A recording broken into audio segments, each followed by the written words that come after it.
आज ईद की नमाज अदा की गई और कई जगहों में जो चल रहा है प्रशांत, लगातार चल रहा है। ये तो फ्राइडे से ही दिखने को आ रहा है कि नमाज के वक्त में काली पट्टी बांध करके प्रदर्शन कर रहे हैं, विरोध प्रदर्शन कर रहे हैं वक्फ बिल बोर्ड के खिलाफ में। लेकिन आज कम से कम 3 जगहों पे मेरी जानकारी के हिसाब से सहारनपुर, भोपाल और नूह में फिलिस्तीनी झंडा, वहाँ पे झंडे दिखाए गए, लहराए गए और वहाँ पर फिलिस्तीन के समर्थन में नारे लगाए गए। तो कई जगहों पे रोड सड़कों को जाम कर दिया गया। क्या इसका मतलब हम किस तरह से लेते हैं? क्या ये वक्फ बोर्ड के नाम पे जो विरोध चल रहा है, लगातार चल रहा है, आज ईद खत्म हो गई है, तो क्या इरादा कहीं से और आगे जाने का है? क्योंकि याद है हमारा जो पिछला एक्सपीरियंस यही रहा है कि जब भी कोई बिल आती, इस तरह की बिल आती है जिसका विरोध करते हैं, उसके बहाने बहुत तरह की चीज़ें क्रिएट की जाती हैं, प्रॉब्लम क्रिएट की जाती हैं। तो क्या हम उसी डायरेक्शन में बढ़ रहे हैं क्या? क्योंकि वक्फ बोर्ड ने कहा है कि हम कई तरीके अपनाएंगे।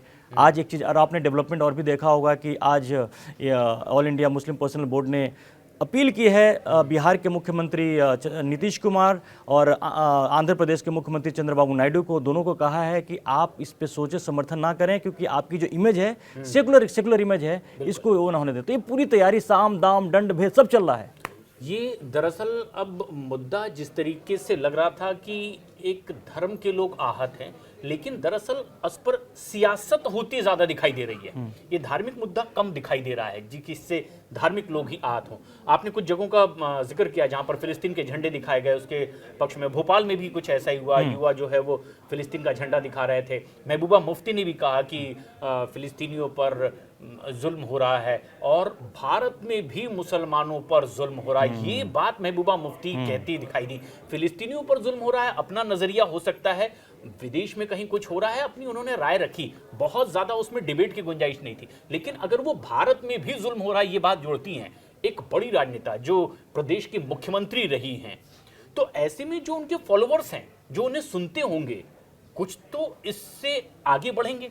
और लगता यही है कि जो लोग इस तरीके का रुख अख्तियार कर रहे हैं, उनके मन में क्या है, वो कौन से क्लॉज को गलत मान रहे हैं, शायद सभी को ये ना पता। इस पे कोई बात नहीं कर रहा, क्योंकि उन्हें कहा गया है क्योंकि उन्हें कहा गया है कि विरोध करना है। ज्यादातर लोग ऐसे मिल रहे हैं। अब किसी बात पर अगर आपत्ति है तो लोकतांत्रिक तरीके से आपत्ति रखी भी जा सकती है।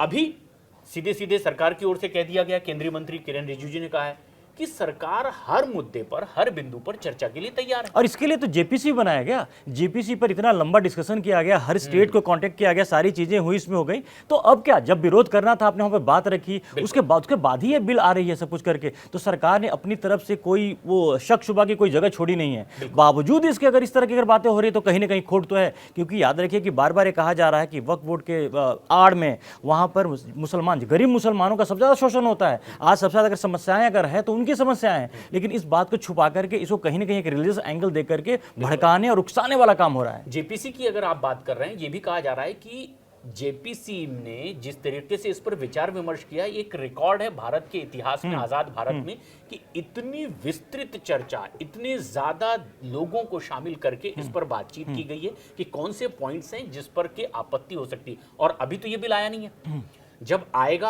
अगर उन बिंदुओं पर आपत्ति है तो उस प्लेटफॉर्म पर वो बात रखी जा सकती है। सबसे खास बात यह है कि क्या ये बेवजह हो रहा है? क्या इसमें कोई गुंजाइश ही नहीं थी कि ये बिल लाया जाए? सबसे पहले इस पर गौर करने की जरूरत है। वक्फ बोर्ड को ये ताकत थी कि जिस पर भी उसने हाथ रखा है या जिस पर उनका कब्जा है या जहां पर भी इस्लामिक प्रक्रियाएं चल रही है, बगैर किसी के दखलंदाजी के ये उनकी जमीन मान ली जाएगी। अब अगर किसी को आपत्ति थी तो वो कोर्ट भी नहीं जा सकता था, उसको ट्रिब्यूनल में ही जाना है। ट्रिब्यूनल ने अगर उसकी बात सुन ली, खारिज हो गई, फिर आगे कोई सुनवाई नहीं, फिर ट्रिब्यूनल से ही आप अपनी बात रख सकते हैं। लेकिन अब जो प्रक्रिया बताई जा रही है, जो कि बिल संभवतः आ सकता है 2 तारीख को, उसमें आप बाकायदा कोर्ट में, जैसे कि दूसरी संपत्तियों के निवारण के लिए, डिस्प्यूट निवारण के लिए जाते हैं, आप उसके लिए भी जा सकते हैं। अगर ऐसी प्रक्रिया होती है, इसमें फिर आपत्ति क्यों होनी चाहिए? चाहे वो फिर किसी मंदिर की ओर से भी कब्जा की गई जमीन हो, चाहे फिर किसी मस्जिद की ओर से, सबके लिए कोर्ट तो सबके लिए होना चाहिए। तो अगर कोई कानूनी प्रक्रिया ऐसी बनाई जा रही है जिसमें पारदर्शिता और बेहतर दिखाई दे रही है, इसमें यह भी कहा जा रहा है कि जिसमें महिलाओं का योगदान नहीं था, पुरुष ही क्यों, महिलाओं को रखा जाए, दूसरे भी धर्म से आने वाले लोगों को रख लिया जाए। क्योंकि अगर आपत्ति करता वो मुसलमान ना हो, वो गैर मुस्लिम हो, तो उनकी बात को भी समझने वाला तो बोर्ड में चाहिए। शायद ये लॉजिक उसके पीछे का हो। ये तमाम चीजें इसमें शामिल हो सकती है बिंदु में। लेकिन अगर इसके बावजूद आपत्ति होती है तो क्या उसके लिए वो फोरम मौजूद नहीं है जिस पर चर्चा हो खुले सकती है? और जब बिल जब भी आएगी तो संसद में इस पर चर्चा होगी, इस बात पे पूरे डिस्कशन मौका मिलेगा करने का। लेकिन यही दिक्कत परेशानी यही हो रही है। मुझे इस बात का अंदेशा है कि ये किया गया था सीए के दौरान, कहा गया कि यहाँ के भारत के मुसलमानों की आपकी नागरिकता छीन ली जाएगी। कोई बात ही नहीं थी उसमें, भारत के मुसलमानों को कोई लेना देना नहीं था। इसको लेकर देखिए कि लंबा प्रोटेस्ट हुआ, खून मतलब हिंसा वगैरह सारा कुछ हुआ, शाहीन बाग पे बहुत बड़ी तादाद में लोग सड़कों पर उतरे, उनको उसकी बारीकी और आज वो सीए कानून लागू हो गया है, कहीं कोई प्रॉब्लम नहीं है। फिर तो बार बार अगर स्थिति, अगर किसी चीज को गुमराह किया जा रहा है, अगर मुसलमानों को गुमराह करके अगर इस समाज में, देश में अगर इस तरह की अगर प्रॉब्लम क्रिएट करने की कोशिश हो रही है, ये बड़ा खतरनाक, मतलब ये बार बार हो रहा है। क्योंकि इसके बाद आप देखिए कि यूसीसी बिल भी जिस तरह से अभी उत्तराखंड में लागू हो गया, कुछ स्टेट्स अपने अपने लागू कर रहे हैं, लेकिन उसको भी आना है। तो ये तमाम जो चीजें हैं कहीं ना कहीं पे कि इनकी मंशा पर इसलिए भी शक होता है, शक जैसे हम बात भी कर रहे थे कि ठीक है फिलिस्तीन का मुद्दा आज के दिन, आज ईद मना रहे हो आप वहां पर नमाज अदा करने के बाद में अगर फिलिस्तीन कोई सीधा कनेक्शन नहीं है, वही कोई मतलब भारत तो जुल्म नहीं कर रहा, भारत तो नहीं कर रही, फिलिस्तीनों को हमेशा साथ दिया, भारत ने हमेशा साथ दिया है। मौके पर ये मुद्दा उठाकर के किसे मोबिलाइज करने की कोशिश हो रही है, यही भड़काने, गुमराह करने और उकसाने वाली जो ये चीज है। एक सबसे और अहम बात है, जिस तरीके से केंद्रीय मंत्री की ओर से भी कहा गया कि ये एक ऐसा मुद्दा है जो सदन में आएगा, जिस पर चर्चा होगी। चर्चा हर बिंदु के लिए सरकार तैयार है। अगर ये अभी आया नहीं है तो विरोध किन आधार पर किया जा रहा है? अगर विरोध के कोई पॉइंट्स हैं, क्या अपने उन नेताओं के जरिए उन्होंने बात अब तक वहां नहीं पहुंचाई? क्योंकि ये मुद्दा तो जेपीसी में पहुंच चुका था, बिल्कुल। क्या वहां पर नहीं रखवाई गई? क्या उस रास्ते को वैधानिक नहीं माना जा रहा है? अब जबकि ये बिल आएगा, इसके बाद भी बहुत सी गुंजाइशें हो सकता है, अगर दूसरे पक्ष की भी बात को वाजिब मान लिया जाए कि इस बात पर आपत्ति है, तो क्या उसके और तरीके नहीं हो सकते?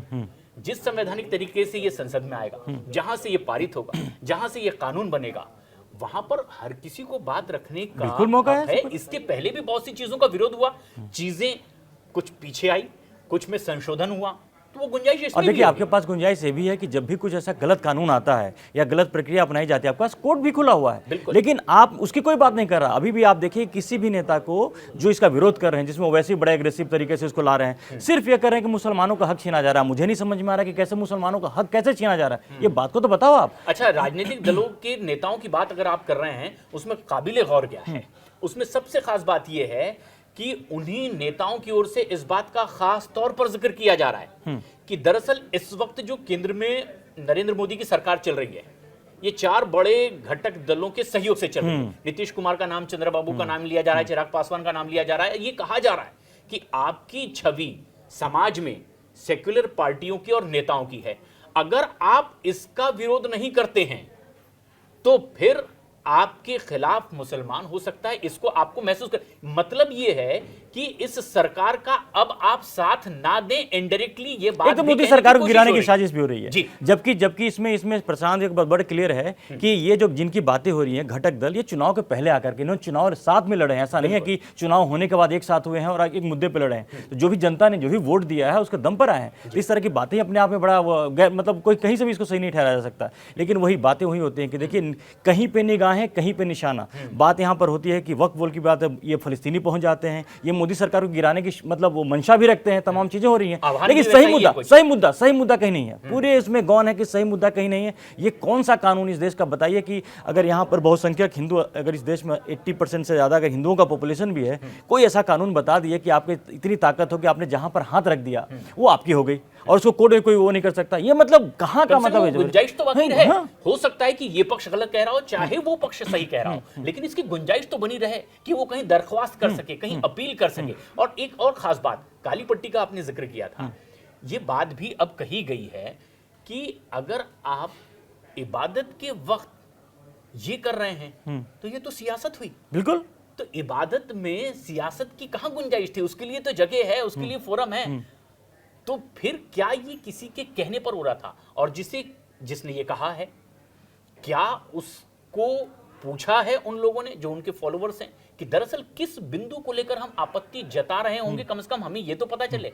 तो शायद बहुतायत में लोग इस बात से अनजान है, पता ही नहीं है। सेम वही तो, यही इसलिए तो मैंने बोला कि सेम उसी पैटर्न पे हो रहा है जो पैटर्न पहले भी अपनाया गया है कि सिर्फ आंख बंद करके ये बोल दो कि सरकार मुसलमान विरोधी है, ये सरकार मुसलमानों के खिलाफ कानून लेके आ रही है, ये मुसलमान जो मुसलमानों का हक छीनना चाहती है। लेकिन इसके पक्ष में जब आपको बोलना होता है तो आपके पास कहने को कुछ भी नहीं है। बे सरासर जिस तरह से चीज़ें, मतलब कहीं ना कहीं पर अभी एक खतरनाक स्थिति बनती जा रही है। क्यों? क्योंकि जिस तरह से भड़काया जा रहा है, लगातार भड़काया जा रहा है। ये ऐसा नहीं है, अब देखिए रमजान भी खत्म हो गया, आज ईद भी खत्म हो गई, और जिस तरीके से इसको all India Muslim personal board, Owaisi और तमाम जो जिस तरह के विरोध कर रहे हैं, इवन पॉलिटिकल पार्टी जिसमें है कांग्रेस और आरजेडी, समाजवादी पार्टी, सब कर रहे हैं, लेकिन किसी के पास कोई मुद्दा नहीं है। वो पार्टियां हैं जिनको जेपीसी में जगह मिली है, वहां उनको बात रखने का मौका मिला था, इनकी बातें सुनी गई, उसके अकॉर्डिंगली सारी चीजें ये तय हुआ है। बिल का ड्राफ्ट जो तय हुआ है, संशोधन बिल का तय हुआ है, बावजूद इसके बाहर निकल के पॉलिटिक्स कर रहे हैं अभी भी। जबकि पार्टियां जो भी जितनी कांग्रेस पार्टी हो या समाजवादी पार्टी हो या आरजेडी हो,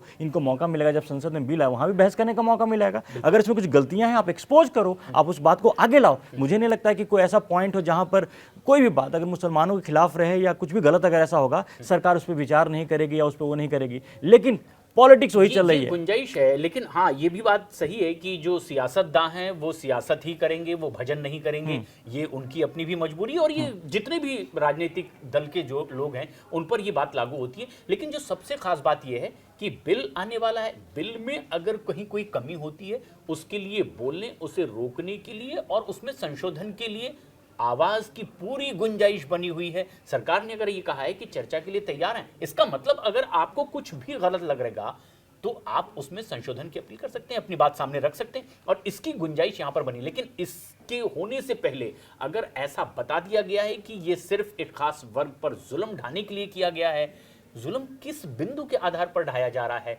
शायद ये अभी ज्यादातर लोगों को साफ नहीं है। वैसे प्रशांत, यही है कि बातें तो ही होती है, तमाम बातें कर रहे हैं, लेकिन कहीं न कहीं पर सियासत साफ दिख रहा है। और इस सियासत में एक रस्सा कशी भी है इन पार्टियों के बीच में। कांग्रेस, आरजेडी, जो इंडिया गठबंधन जिसको कहते थे, सो कॉल्ड इंडी गठबंधन जिसको कहते थे, उनकी जो तमाम पार्टियां हैं वो कहीं ना कहीं मुसलमानों को लुभाने के लिए, वो दिखाने के लिए कि वो उनके लिए ज़्यादा आवाज़ उठा रहे हैं। ये कंपटीशन चल रहा है, सियासत चल रही है, और उसके लिए एक जो वक्फ बोर्ड बिल, संशोधन बिल को इन्होंने एक नया इनका जो मुद्दा ताज़ा बना करके कहीं ना कहीं भटका रहे हैं, उकसा रहे हैं। लेकिन देखना होगा कि उनको भी, मुसलमानों को भी सोचना चाहिए। हालांकि अगर वो राजनीतिक दल हैं तो किसी भी वर्ग को लुभाने का उनका लोकतांत्रिक हक है, वहां तक तो ठीक है, लेकिन वो कितना वाजिब है ये उन्हें खुद सोचना। आज कानून मंत्री किरण रिजिजू ने ही बोला बिल्कुल कि भैया आपको विरोध प्रदर्शन का पूरा हक बनता है, लेकिन उसके इसका तरीका होता है, उसकी एक बाउंड्रीज होती है। ऐसा नहीं है कि आप इसको हिंसा का इस्तेमाल करें, या फिर आप जो हरकतें कर रहे हैं कि फिलिस्तीन के नारे लगा रहे हैं या फिलिस्तीन का झंडा दिखा रहे हैं या कहीं कर रहे हैं। लगता है कि शायद